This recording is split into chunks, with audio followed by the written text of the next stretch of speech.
Perfect Turd Podcast, episode 70, Lamar. Mortal Kombat! Whoa. Chill out. We don't want to get hit up by YouTube. Oh, that's true. You know what? Your interpretation of the song was better than this movie, Joe. You're a musician, so you know what? Maybe they'll hit you up. Maybe. Well, we talked about in one of our old episodes, video games, movies. Yeah. And we determined that our favorite video game movie of all time is still the 1995 Mortal Kombat, the original. Yeah. This movie came out, this brand new Mortal Kombat 2021, and here it is. And I think the 1995 Mortal Kombat's still my favorite. I have to agree. Wow. Where do you start, Lamar? Oh, well, let me say this. And we were talking about this behind the scenes, if you will. Because they were advertising the first, 7 or 8 minutes. The first 7 minutes. Very good. Very good. One of my favorite actors. I can never remember his name.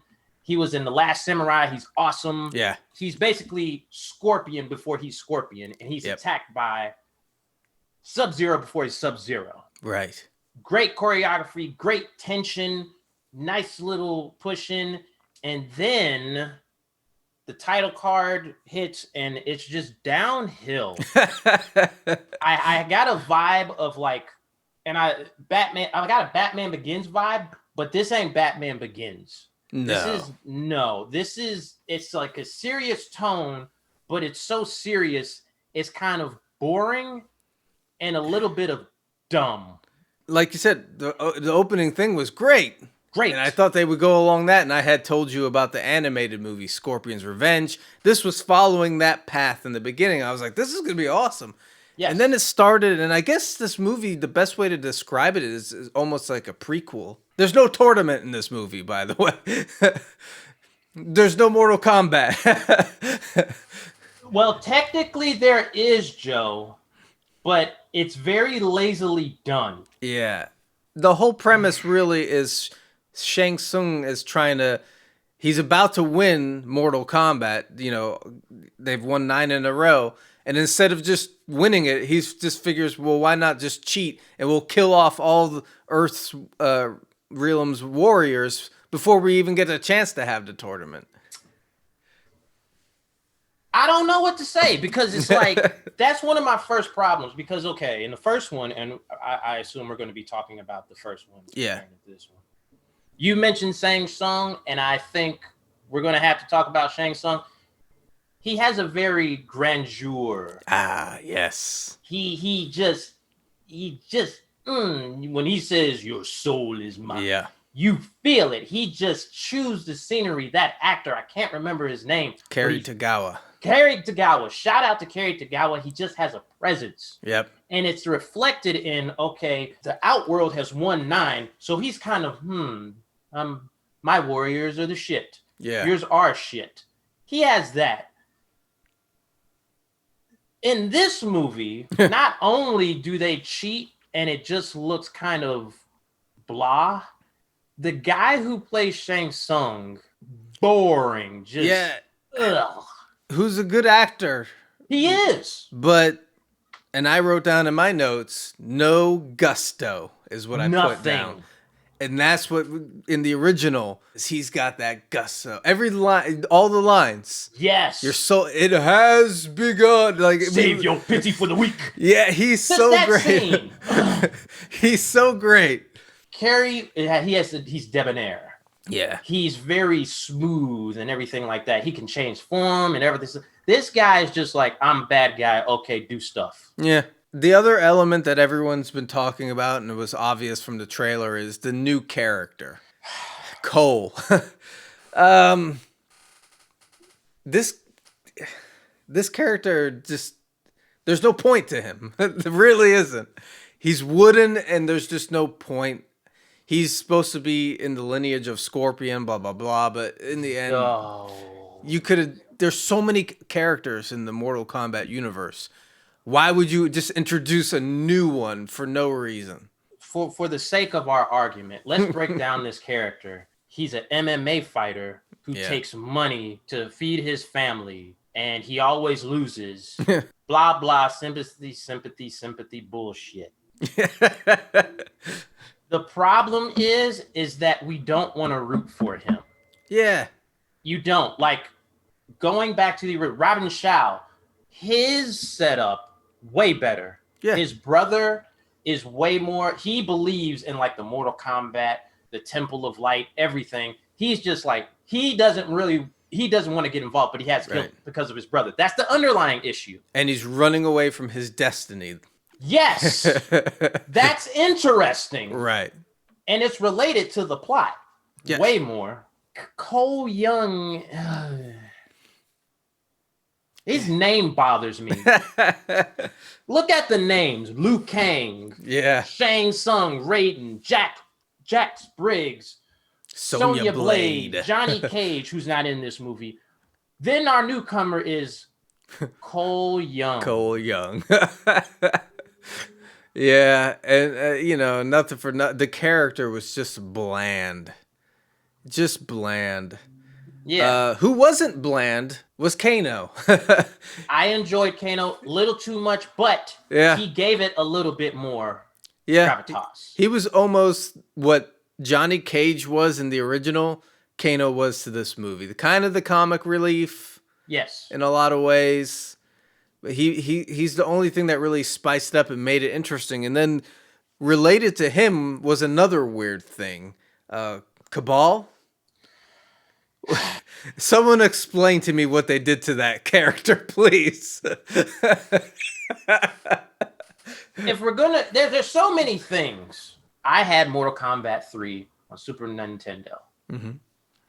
He was one of those characters. He was disfigured and everything like that, but he was more reserved. Yeah. In this one, he's more like Kano, but with a mask on. As soon as he showed up, I was like, okay, this is very weird. I was like, this does not fit this character. And he looked like shit, too. He was the most like a cosplay character. Yeah, it was the most thrown together looking character in the movie. We got to talk about it. Steve Harvey made an appearance in this movie. That was a weird choice because that actor can grow hair, which I'm offended by, because don't shave a well-haired person and give them a role that should go to a bald man, even though Jax isn't bald in the video game. But the guy who played him he's okay. Yeah. Once again, he's okay. Like, he's fine as an actor or whatever. It's like what they gave him to do. That's almost everybody in this movie. It's like they're all capable of playing the part, but what they were given was like not much. I like the previous Sonya Blade. She had more spunk. More spunk, yeah. She had more duty. She was a dutiful character. She was the independent woman. I could do it myself. This girl, her little arc was dumb. Yep. Raiden in the original, he's an interesting as an actor, but at least his character, you felt like he cared about the Earth Realm. He cared about those people. He wanted to see them fulfill their destiny, all that. This Raiden was an asshole. He was a fucking jerk. Like, this is who you've brought me? Oh, well, that makes me confident in my abilities. Jerk face. God. They started to borderline that thing where you start to have too many characters because they just started introducing a bunch of other stuff. Yes, that's in my. They did. Back to the original. You had Johnny Cage, Sonya Blade, and Liu Kang. Yeah, they're basically kind of like the trio from Star Wars, right? The villain, the main villain. You have the main villain. Yep. Henchman. Raiden was the guiding force type of deal. So it was like you had a solid structure. It was like, okay, we have a few, and then they started piling on. And then they were not afraid to kind of wink and nod. Kano wins. Like, he actually says that in the movie. We're going to talk about those little sayings. Yeah. Going back to let's talk about it now. Yeah. The first one, people can call it silly, whatever. I think it's one of those things where it's like, if you know the game, you love the original Mortal Kombat, and they knew where to throw those little things inside of the movie where it fit. Right. It was winking at the audience, but it wasn't like a right. You know what I mean? Even with like the moves that they had, because they had to gain their moves and shit in this one, the Kana, but it was more clever in the first one. Now the fireball stuff was cool in this one. Yeah. The bicycle kick was dumb as hell. Like it was just stupid. It looked dumb. This movie, like we said, I think the best way to describe it is wooden. It's wooden and forced, maybe. Yeah. Even. Speaking of wooden, in martial arts, you usually break wood.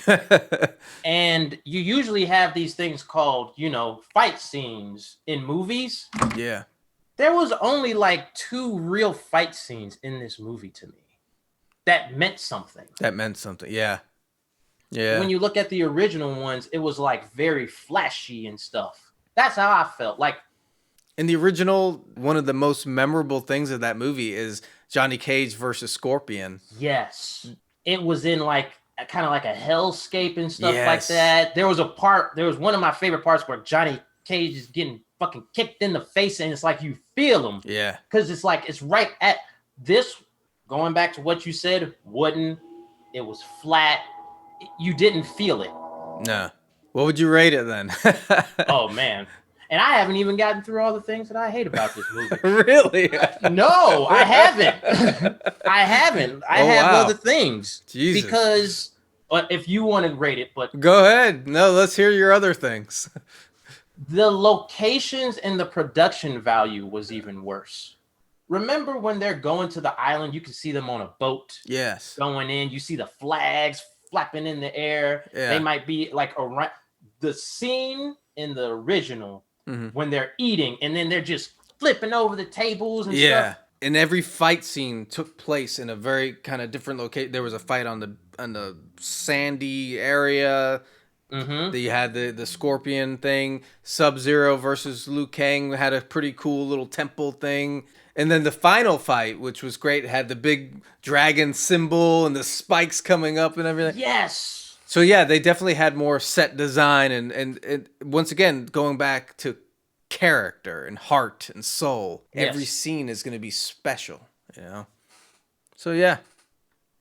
I like what you said. Every scene is special. This movie, there's like 2. Those are the 2 best scenes. Yeah, man. The 2 best characters. Yeah. Scorpion's not in this a lot, really, other than that. So, what I thought they were going to do in Lamar's universe, which would have been cool, and it would have redeemed Cole Young, is if Scorpion had like came out of Cole Young and then became Scorpion. But they didn't do that. They gave him some weird looking chest armor and whatever the fuck you call these things to fight with. Yeah. Well, that's the thing. It's like there's so many characters in the universe of Mortal Kombat, and they all have different specialties and weapons and stuff. And now all of a sudden, you just introduce a new guy. Why? We don't need him. That's a good question. Why? Why? They tried. They tried, eh? They tried. I'll rate it. Go ahead. I'm gonna give it a 2 out of 5. It's not awful. It's not good. It's just there as it's put together. It's got some nice CGI and stuff. So 2 out of 5, but it doesn't top the original for me. I am there with you. 2 out of 5. The only redeeming thing I would say is that there are some good fatalities that happen in this movie. Not enough. And then it's just the Scorpion versus Sub-Zero fights. It's really what it is. I guess that wraps this one up then. Mortal Kombat 2021. Peace. Deuces. Go watch 1995's Mortal Kombat. And oh boy.